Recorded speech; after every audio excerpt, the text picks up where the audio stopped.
Semana passada, irmãos, o pastor falou sobre Lucas, capítulo de número 1. A gente falou sobre a anunciação. Vocês se lembram bem?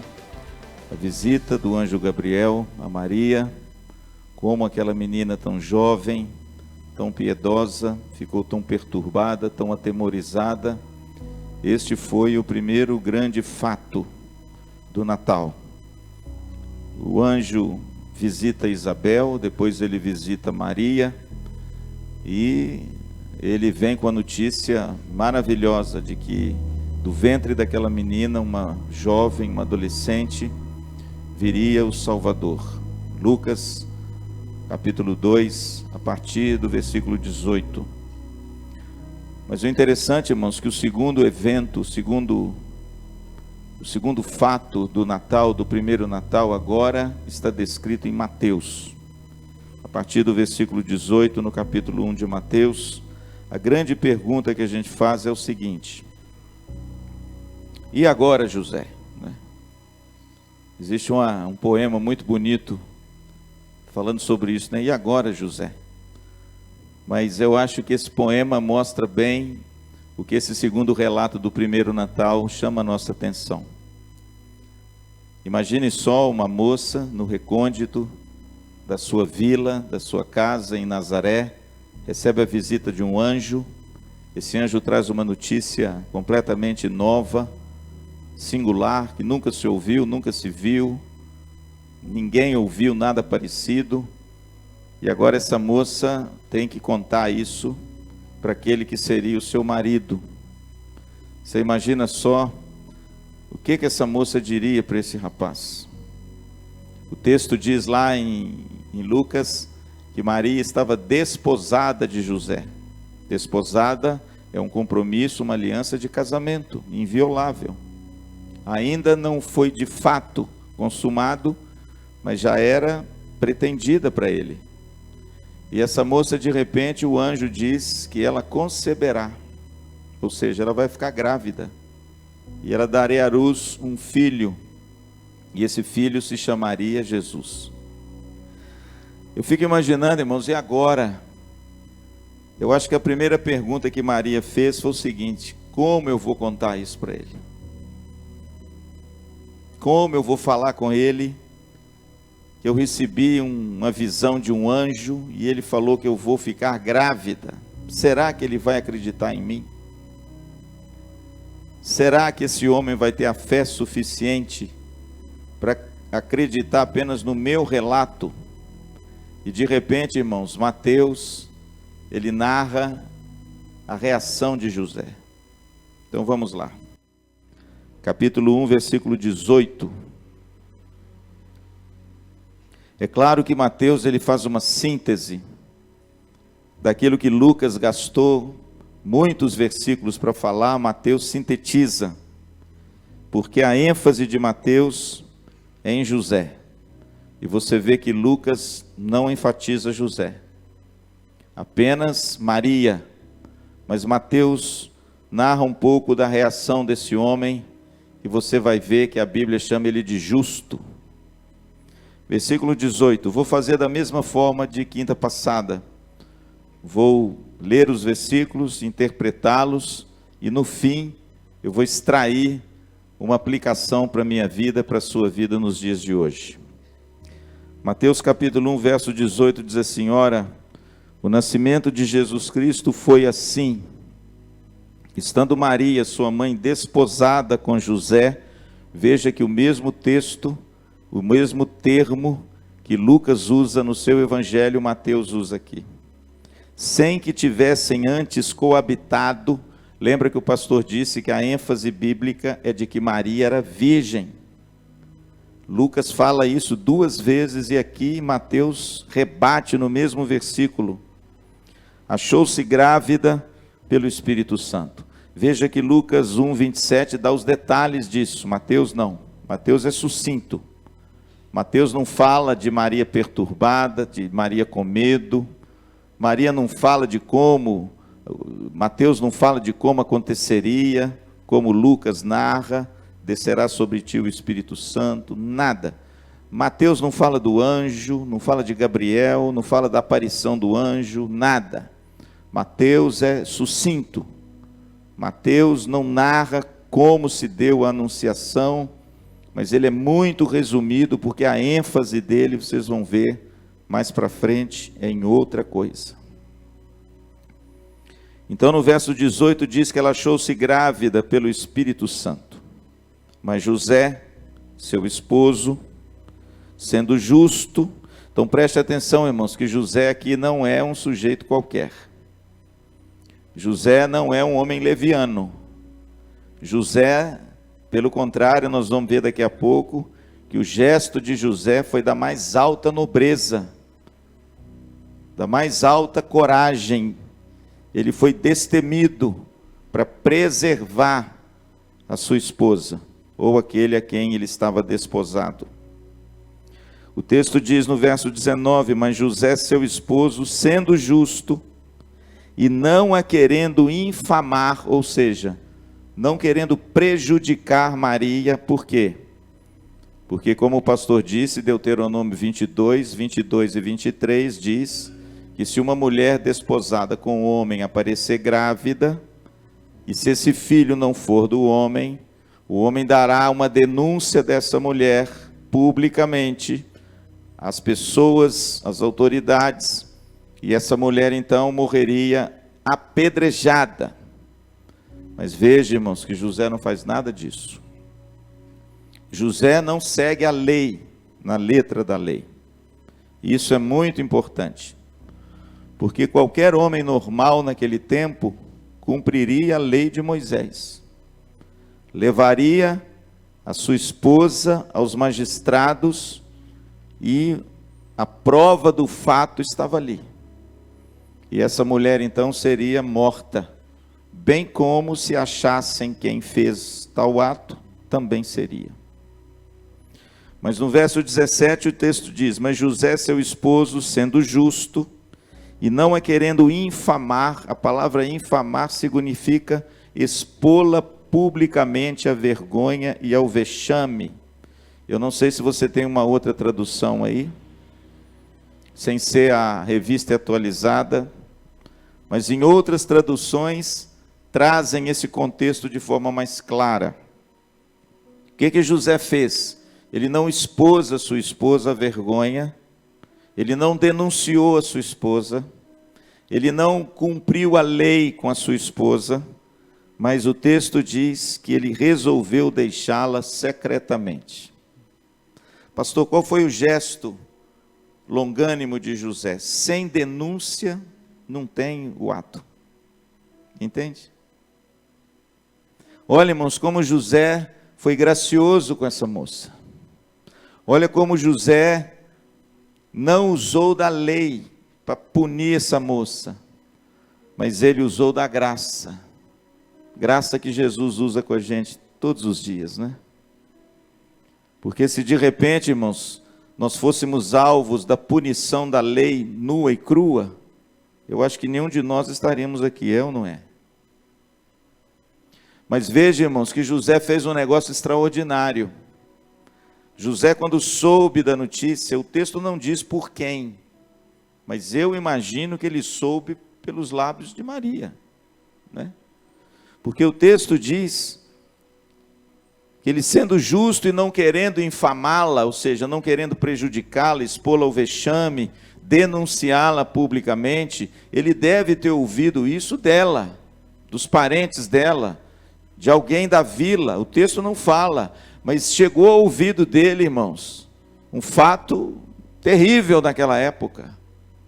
Mas o texto diz, irmãos, que José foi muito gracioso. E ao invés dele usar a força da lei, ele usou a beleza da graça, né? E o texto diz que ele resolveu deixá-la secretamente. Isso, irmão, significa que José se retirou de cena e não fez uma denúncia da sua esposa, que seria sua esposa, né? Então essa menina, sem uma denúncia do marido, ela não poderia ser levada a um tribunal. José entendeu que ele não ia prejudicar essa menina. Versículo de número 20. E talvez seja por isso que Mateus fala que ele era justo. Interessante, irmãos, deixa eu fazer só um parêntese aqui. Deixa eu te falar uma coisa nessa noite. À luz do Novo Testamento, justo não é aquele que aplica a lei. Justo é aquele que tem um coração cheio da graça de Deus. Esse é o justo. Tem muita gente, irmãos, que é ipsis literis, né? A letra da lei, e age às vezes dentro das igrejas, julgando e condenando as pessoas pela lei. O interessante é que José, ele é chamado de justo, não porque ele exerceu o poder da lei, mas é porque ele foi gracioso e ele viu o espírito da lei. Então tomem cuidado, viu, irmãos? Quando a gente, no nosso afã de querer julgar as pessoas, a gente aplicar a lei dura e crua. Não foi assim que Jesus agiu comigo e nem com você. E não foi assim que José agiu com Maria. Versículo 20. O interessante, desculpa, deixa eu voltar no 19 que tem uma coisa bacana. Ele resolveu deixá-la secretamente. Isso é bacana. José não contou para ninguém. José não passou o fato adiante para ninguém. Talvez o fato chegou ao ouvido dele por Maria. E talvez, irmãos, esse homem se retirou de cena sem dar uma palavra com ninguém. Veja o coração longânimo desse homem. Veja a coragem, o destemor desse homem de preservar essa menina de algo muito duro naquela aldeia. E ele deixa essa menina secretamente. Tem comentaristas que dizem assim: José sofreu dano. É bonito, né? Ele recebeu a injúria e sofreu dano. Ele não quis retaliar o dano. Ele não quis cobrar o dano. Ele sofreu o dano. E ele deixou-a secretamente. Em outras palavras, ele é um marido traído que sofreu a injúria. Ele é aquela pessoa que até agora, no verso 19, ele ficou meio sem compreender direito a situação, mas ele quer preservar a moça, em detrimento dele mesmo. Verso 20. Enquanto ponderava nessas coisas, a palavra ponderava no grego é uma palavra difícil, irmãos, porque ela aparece uma vez só no Novo Testamento. E a ideia dessa palavra, quando ela é utilizada lá no rei Herodes, daqui a pouquinho você vai ver onde ela era utilizada, com respeito aos magos, essa palavra dá a entender, ponderar significa se enraivecer, significa ser tomado de uma contenda interior, sabe? Aquela profusão interior por uma notícia ruim que de repente vem até você e você é tomado assim de uma angústia. Esse é o sentido da palavra ponderava. Verso 20. Enquanto ponderava nessas coisas, que coisas? Lógico, tudo que Maria contou para ele, essa novidade, nunca antes vista e ouvida por nada. Enquanto ele ponderava nessas coisas, eis que apareceu em sonho um anjo do Senhor dizendo-lhe: José, filho de Davi. Interessante que José era da descendência de Davi, Lucas fala isso, Mateus também. Não temas receber Maria, tua mulher, porque o que nela foi gerado é do Espírito Santo. Veja, querido, uma coisa interessante. A Maria, o anjo apareceu de forma visível, à luz do dia. Para José, ele apareceu em sonho. Ele aparece em sonho. E no verso 21 ele repete a mesma coisa que ele falou lá com Maria.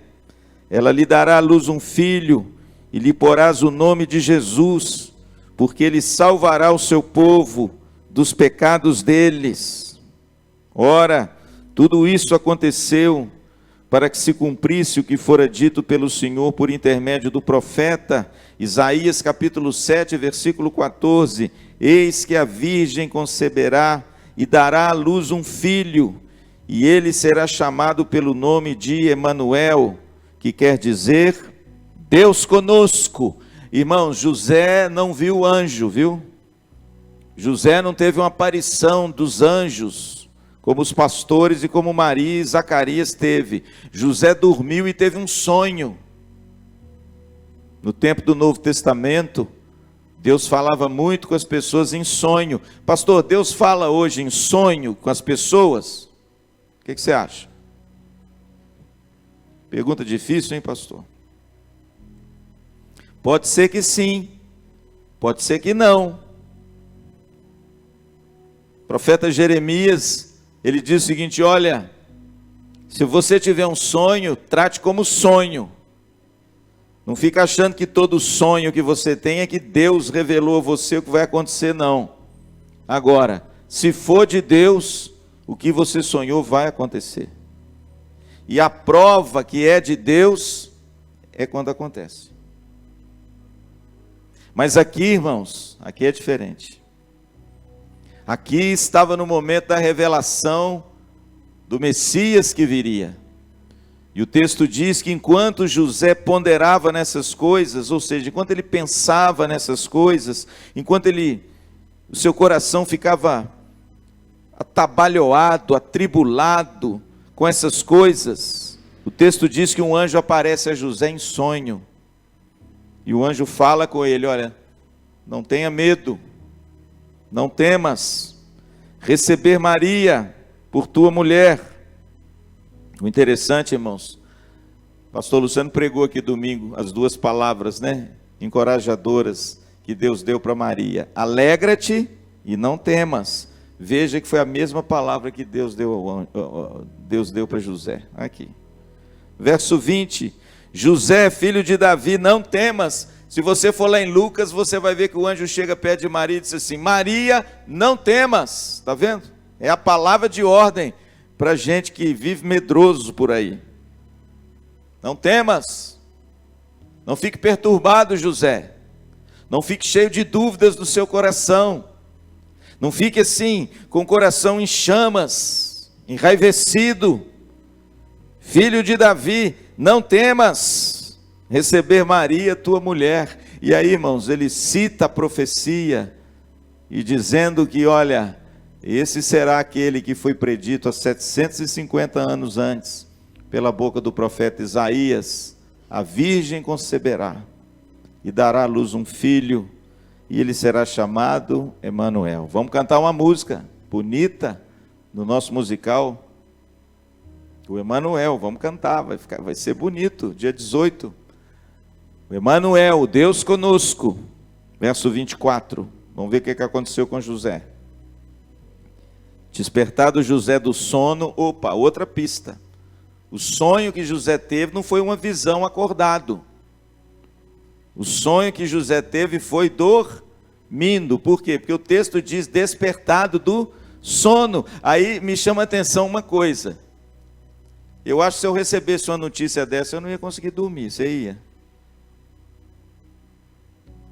Se de repente uma situação dessa circundasse a minha vida, irmãos, a primeira coisa que ia acontecer comigo, eu ia perder o sono. Uma situação dessa ia esquentar tanto a minha cabeça, que eu não ia conseguir dormir, e o meu sono ia ser um negócio terrível. Mas o texto diz que José dormiu, e ele sonhou. E o sonho que ele teve, irmãos, foi com um anjo, que deu para ele essa notícia bendita, a mesma notícia que ela deu a Maria. Verso 24. Despertado José do sono, fez como lhe ordenara o anjo do Senhor e recebeu sua mulher. Irmãos, eu acho que esse homem, depois que ele acordou, ele deve ter dado um suspiro tão grande, que toda aquela amargura, aquela preocupação, tudo aquilo que ele estava sentindo com aquela situação inusitada, deve ter ido embora assim como um passe de mágica. Ele deve ter acordado, ele deve ter dado um alívio, um suspiro, e quando ele suspirou, o que ele fez? Ele foi correndo para os braços da sua mulher. Em outras palavras, irmãos, ele foi convencido pelo poder de Deus que tudo que aquela menina tinha dito para ele era verdade. Deus não permitiu que aquela moça fosse injuriada pelo seu marido. Deus não permitiu, irmãos, que o coração de José tivesse uma interrogação com respeito à moral e o caráter daquela moça. Deus, irmãos, em sonho fala com José, e quando José desperta do sono, sabe o que eu fico maravilhado? Ele não tem dúvida, como eu tenho, e como você tem. Ele não teve dúvida. O texto diz que despertado do sono, a Bíblia diz que ele foi até a sua mulher. Eu acho que ele deve ter chegado perto dela e disse assim: filha, eu pensei em te abandonar para te preservar. Eu pensei em acabar com tudo, porque com a notícia dessa eles iam te apedrejar até a morte. Mas olha, vou te contar o que aconteceu comigo. E ele contou aquele sonho para Maria. Eu fico imaginando a cena. Deve ter sido uma cena bonita. Versículo 25 tem um adendo do texto muito bonito, que diz assim: contudo, ele não a conheceu. A palavra conhecer no Novo Testamento é sinônimo para ele não teve relação sexual com ela. O casamento não foi consumado de fato. Até quando, pastor? Está aí no texto. Contudo, ele não a conheceu, enquanto ela não deu à luz um filho, a quem pôs o nome de Jesus. Aí eu pergunto, irmãos, José era justo ou não era? Justo, destemido, corajoso, homem como eu e você. Mas ele entendeu que aquela situação era uma situação tão especial, irmãos. E ele estava vivendo algo tão inusitado, e que ele seria, de alguma forma, o padrasto, alguém que criaria aquele menino tão especial, que o texto diz que ele resolveu preservar a mulher dele, até que esse menino nascesse. Sabe o que significa isso, irmãos? O texto diz que José se casou com Maria, e não conheceu Maria, até Maria dar à luz a Jesus. Depois sim. Por quê, pastor? Porque tanto o Evangelho de Mateus quanto o Evangelho de Marcos narram que José e Maria tiveram outros filhos. Mas esse texto diz que a consumação do casamento através do ato sexual só aconteceu depois que Jesus nasceu. Pastor, quer dizer que esse homem deve ter esperado uns 9 meses? Acho que é. Será que nós esperaríamos? Pastor, por que talvez esse fato nos choque tanto? Porque na realidade, irmãos, hoje o sexo parece que é tratado como a coisa mais importante. Hoje o sexo ganhou um status que ele não tem na Bíblia. Hoje parece que ele vem anterior a todas as outras coisas. E na realidade, quando a gente olha para as Escrituras, ele é sempre posterior. Ele vem sempre depois. E ele não é definitivamente a coisa mais importante num relacionamento. Tem outras coisas muito mais importantes do que isso. E o texto diz, irmãos, versículo 25: contudo, ele não a conheceu enquanto ela não deu à luz um filho, a quem pôs o nome de Jesus. Pronto. Aí está, queridos, o segundo evento, a segunda narrativa desse primeiro Natal, que, como eu disse semana passada, tem tanta beleza, mas tem tanta dor e sofrimento, tanta angústia, tanta interrogação. É o marido querendo abandonar a esposa, é o anjo que aparece à noite num sonho e alenta o coração daquele homem e põe as coisas em ordem. É aquele homem voltando para contar o que aconteceu com ele, e aquela mulher ouvindo dos seus lábios o perdoa. Olha que coisa bonita. É aquele homem, irmãos, entendendo que aquele fato é um fato tão esplendoroso, tão inusitado, tão maravilhoso, que preserva a virgindade, a dignidade da sua mulher até aquele ente santo nascer. Tudo isso, irmãos, faz parte do primeiro Natal. O Natal que o mundo não conhece, por isso que eu coloquei esse texto. O Natal que não está aí nos lábios das pessoas, mas é o Natal da Bíblia, irmãos, que vem sempre acompanhado, como dizia o filósofo lá, o Søren Kierkegaard, de um grande paradoxo: alegria, tristeza. O Natal também é assim, irmãos, o primeiro Natal, temor, dúvidas, angústias. A menina que já estava com o coração dilacerado, porque ela teria que enfrentar uma aldeia inteira com aquele barrigão, agora vê o seu marido indo embora. Que coisa interessante, irmãos, essa é a imagem do primeiro Natal.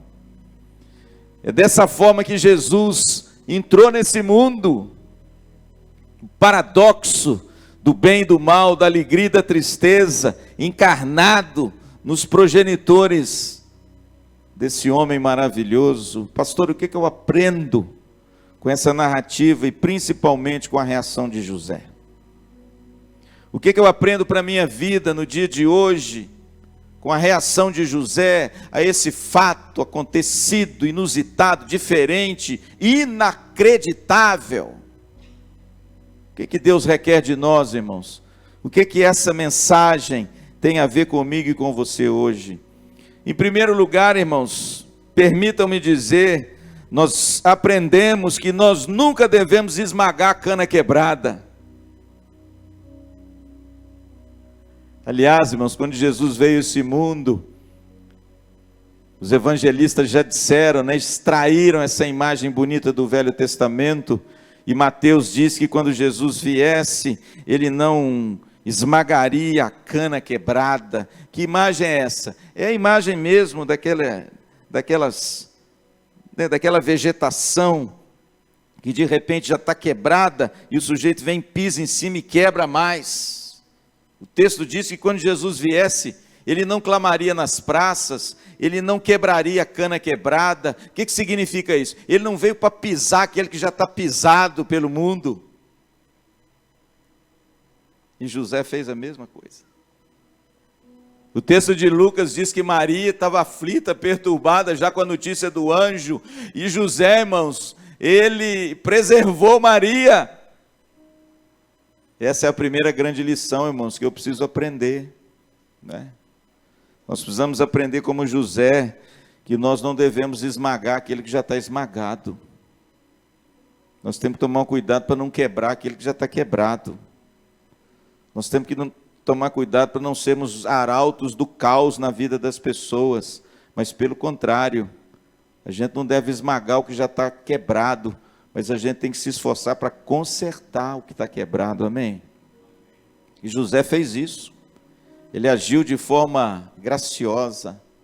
Ele não quis machucar mais ainda o coração daquela moça, que já estava tão amedrontado por aquela barriga, que ela teria que em poucos meses mostrar para todo mundo, com aquela história estranha de um anjo. Mas José não, irmãos. José foi sensível. José percebeu que ele não estava ali para ferir Maria, ela já estava ferida. Ele estava ali para restaurá-la. Que coisa abençoada, irmãos. Em segundo lugar, o que nós aprendemos, pastor, com a reação de José? Nós aprendemos, irmãos, a ponderar antes de agir. Aprendemos a não agir de forma precipitada. José, lá no versículo 20, o texto diz que enquanto ele ponderava essas coisas, então você pode ver que no verso 19, ele resolve deixá-la em secreto, mas ele pondera sobre isso, e aí ele tem a visão do anjo. Coisa interessante, irmãos. José nos ensina uma segunda grande lição nessa noite. Qual é, pastor? Cuidado para você não agir debaixo da emoção forte. Pondere, acalme, Espere. O ser humano de hoje quer agir no impulso, né? Ele quer fazer as coisas na hora da notícia, com o coração meio acelerado, com as emoções desequilibradas. E aí, irmãos, me desculpem, às vezes age de forma pior do que a própria notícia que recebeu. E ao invés de melhorar as coisas, acaba piorando, né? A gente, quando é jovem, a gente é muito impulsivo, né? Ou não? A gente, quando é jovem, o nosso coração está em turbulência. Então, qualquer coisa é motivo para a gente reagir rapidamente.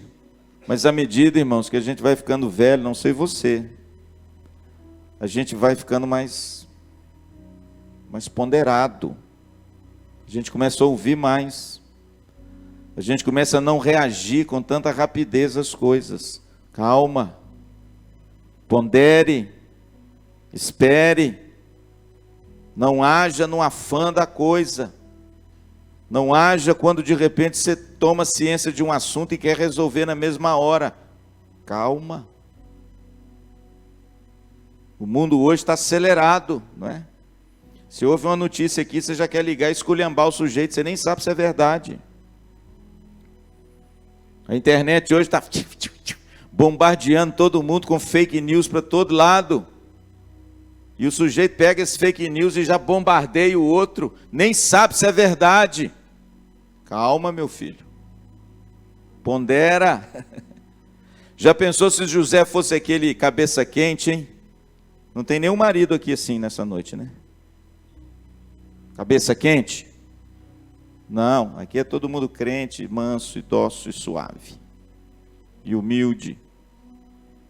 Imagine se José fosse aquele moço cabeça quente, aquele cristão, me desculpe, carnal, lá de 1 Coríntios capítulo 3, recebesse uma notícia dessa da mulher dele, se ele fosse aquele sujeito assim, não é? Olho por olho, dente por dente, o que ele teria feito? Ele teria reagido, não é? Provado a sua masculinidade. Afinal de contas, eu sou homem, mulher nenhuma vai caçoar de mim. Mulher nenhuma vai fazer isso comigo. Até hoje, né? Quantos homens fazem tantas besteiras por causa de um coração exasperado, né? José, irmãos, me ensina uma grande lição. Verso 20, enquanto ponderava nessas coisas, José, irmãos, ele era um homem que não tomava atitude assim no rompante. E ele nos ensina nessa noite uma grande lição. Cuidado, respira fundo, espera. Não haja de forma precipitada. Conheça os fatos. Converse com o outro lado. Não vá tomando iniciativa da coisa, não. Às vezes na igreja acontece muito isso, né? Um sujeito comenta outra coisa com o irmão e você já quer tirar limpo. Calma. Calma, querido. Tem sempre o outro lado da história, não é? Não vai engolir na coisa acreditando em tudo, não. Calma. Pondera. Ora. Vai dormir. Vai dormir, meu filho. Deixa o outro dia raiar.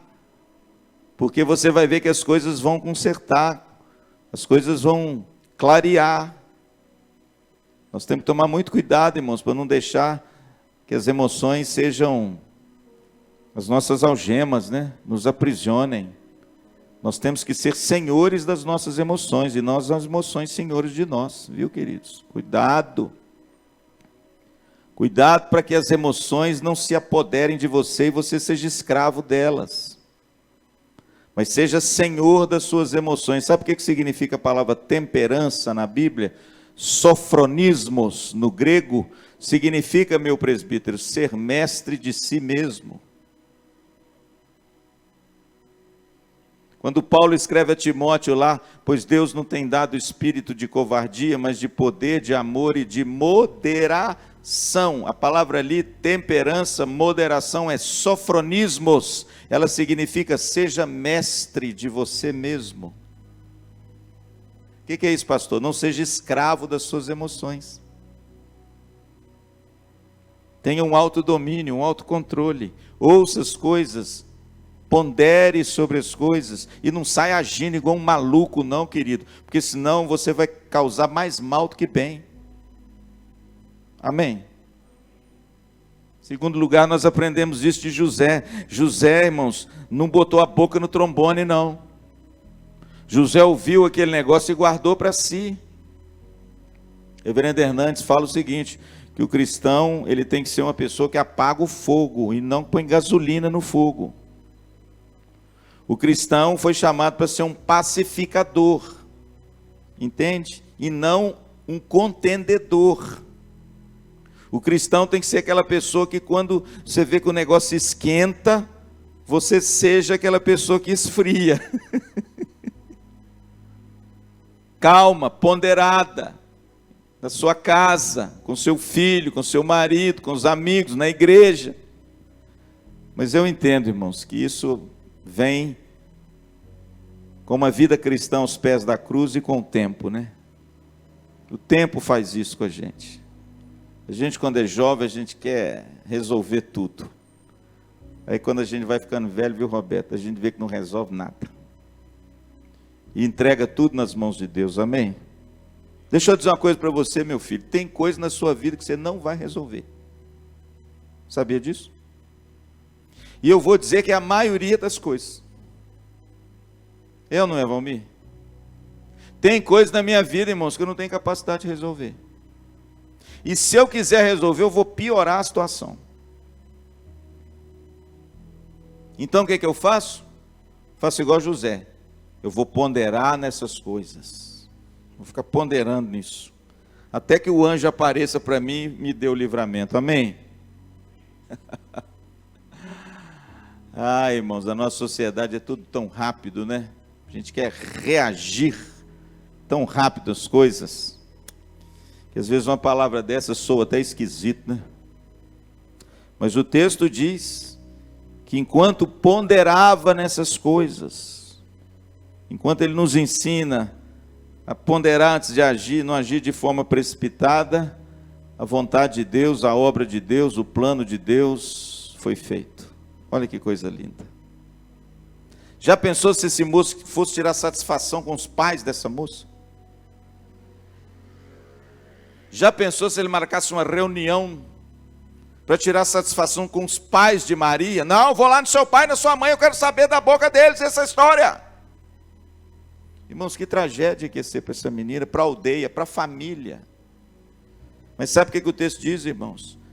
Que quando ele ouviu isso, ele ponderou deixar essa menina secretamente para não expô-la a ninguém. E enquanto ele ponderava nessas coisas, enquanto ele não deu vazão para suas emoções agir de forma impensada, o projeto, o plano de Deus, a vontade de Deus foi feita.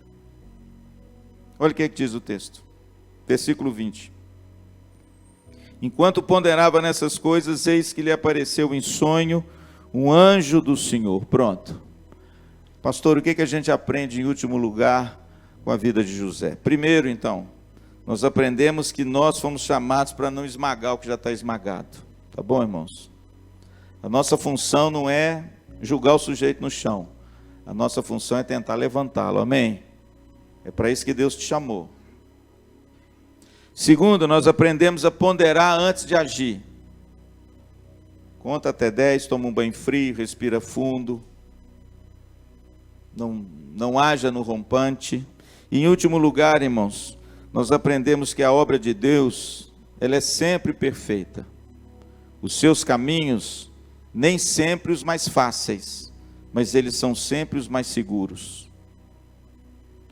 A obra de Deus, irmãos, é sempre perfeita. Por quê? Porque se isso fosse realmente de Deus, Deus ia acertar a situação com todo mundo envolvido. E foi o que ele fez. Deixa eu dizer uma coisa, irmãos. Deus não deixa pontas. Quem deixa pontas somos nós. Nós, quando querendo organizar um negócio, nós organizamos mais ou menos e deixamos as pontas. Deus não deixa pontas. Tudo que Deus faz é perfeito, amém? Tudo que Deus faz, irmãos, Ele faz de forma perfeita, sem deixar pontas, sem causar nenhum constrangimento, sem causar nenhum dissabor, porque tudo quanto Ele faz é bom e é perfeito. Se o anjo apareceu a Maria e disse um negócio tão complicado para ela, pode ficar tranquilo que esse mesmo anjo vai falar para o marido dela. E a coisa vai se resolver. Irmãos, como é bom saber que o nosso Deus, Ele faz tudo de forma boa e perfeita. Como é bom saber, querido, que os planos do Senhor jamais serão frustrados. Como é bom saber que a obra que Ele inicia, Ele vai terminar. Como é bom saber, irmãos, que os projetos de Deus, como disse Jó, jamais serão frustrados. E tudo aquilo que Deus determinou, irmãos, Ele vai cumprir de forma mais plena e perfeita. O mesmo anjo que falou com Maria, de voz audível, visível, falou com José em sonho. Em outras palavras, fique tranquilo. Não vai acontecer nada terrível na vida dessa família, não. Eu já estou com tudo preparado e no tempo certo eu vou agir, vou falar. É por isso que eu disse, irmãos, o plano de Deus, a vontade de Deus, a obra de Deus, ela é sempre perfeita, mas olha, os caminhos de Deus não são os nossos, não são os mais fáceis. Às vezes o caminho de Deus é um caminho mais longo, entende? Mas ele é um caminho mais seguro, amém? Às vezes o caminho de Deus, irmãos, ele passa por uns atalhos perigosos. Às vezes o caminho de Deus, ele nos causa uma certa expectativa, mas você pode ter certeza, se você está debaixo da vontade de Deus, esse é o caminho mais seguro para você. Tem tanta gente hoje que tem medo de fazer o que é certo, porque às vezes vê dificuldade em fazer o que é certo. Faça o que é certo, sabe por quê? Porque mesmo na dificuldade, Deus vai ser com você. E você estará amparado e seguro nas mãos dEle, fazendo o que é certo, mesmo que o caminho seja mais longo. Mesmo que de repente, querido, você vai ter que entrar por caminhos mais difíceis a trilhar. O interessante, eu vou terminar com essa palavra, tem um texto muito lindo em Êxodo, quando o povo de Israel saiu do Egito, espoliou os egípcios depois das 10 pragas. O texto sai, então, o texto fala que o povo saiu arregimentado, mas o texto diz que eles não passaram pela região dos filisteus, posto que era mais perto. Mas Deus fez o povo circuncidar toda a península do Sinai, muito mais longe o caminho do que aquele circundando ali o mar Mediterrâneo, o caminho dos filisteus, que era muito mais perto. Mas sabe por quê, irmãos? Porque o caminho de Deus às vezes é assim. Ele não é o mais curto, ele é o mais longo. Mas é no caminho mais longo que Deus caminha com você. É no caminho mais longo que Deus te ensina. É no caminho mais longo que Deus revela a nós o que nós precisamos dEle e muda o nosso coração. O interessante, irmãos, que Deus iniciou esse projeto antes da fundação do mundo. Olha que coisa. Lá em Gênesis 3,15, Deus já falou para a mulher. Engraçado, né? O teu descendente ferirá a serpente na cabeça.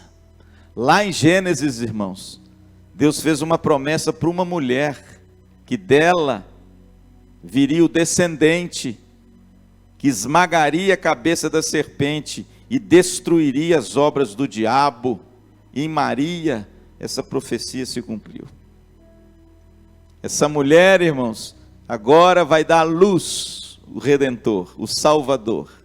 Esse plano que foi arquitetado antes da fundação do mundo se cumpriu numa vila pequena na Galileia, na cidade de Nazaré, na vida de uma adolescente humilde, piedosa, de uma família simples, mas da descendência de Davi. E ora, esse Deus que fez todas as coisas acontecer e faz tudo acontecer, que arquitetou esse plano desde a fundação do mundo para trazer o Messias, ele já não tinha esse plano muito bem arquitetado para que esse marido fosse incluído nesse plano e fosse o pai terreno do Redentor? É claro que sim. Mas sabe qual é o nosso problema, irmãos? A gente não sabe esperar. A gente quer agir por conta própria. A gente quer pular na frente de Deus. A gente não quer esperar o tempo de Deus. Então, querido, saiba que a obra de Deus é perfeita e no tempo certo ela vai se cumprir. Ela não deixa pontas. Aquilo que ele começou, ele vai ajeitar tudo para que aquilo termine. Dá uma olhadinha na sua vida e não veja no passado se muita coisa assim não aconteceu. Como Deus é aquele tapeceiro, né? Sábio, que usa essa tapeçaria intrincada que é a nossa vida, para que a vontade de Deus seja feita, e quando se assusta, você vai ver que Ele usa tudo, e na hora que você vê, o quadro está belo, bonito diante de você. Nós aprendemos isso, irmãos. Aprendemos que a obra de Deus é perfeita. Tenha fé, confie nesse Deus. Nem sempre o caminho é mais curto, mas ele é sempre um caminho seguro para mim e para você. Amém?